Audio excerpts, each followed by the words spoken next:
le Mali connaît ses deuxième et troisième journées mouvementées.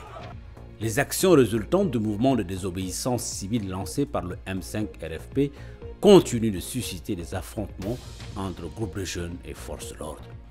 Plusieurs morts signalés du côté de Badlabougou, devant la mosquée de l'imam Mohamed Diko et dans certains quartiers de Bamako. Le président de la République est intervenu hier soir tardivement, une fois de plus pour condamner les actions de vandalisme. En un second temps, le président de la République a fait une ouverture en abrogeant le décret de nomination des membres de la Cour constitutionnelle et a exclu toute participation de mouvements casseurs dans son gouvernement d'union nationale.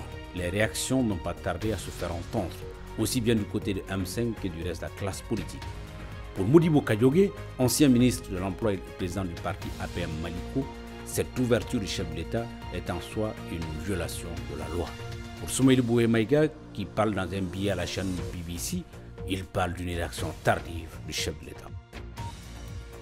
Pour Cheikh Oumar Sissoko du M5, cette déclaration ne fait qu'il renforcer dans leur lutte. Notons que sur l'implication du barreau malien, Maître Moutagatal a eu sa liberté après plusieurs tractations. À sa sortie, s'est dit déterminé de continuer la lutte et d'être solidaire de ses camarades toujours détenus. Quant au parti du Bélier Blanc, le parrainant, il s'est dit très inquiet de la dégradation de la situation politique. Le parrainant exprime sa vive préoccupation devant les violences qui ont entraîné des pertes en vie humaine. Mais également, le parrainant déplore le détournement des missions de la Force spéciale antiterroriste, FORSAT. Il regrette également le débordement de la manifestation du 10 juillet ayant débouché sur l'occupation des studios de la radio et de la télévision publique malienne.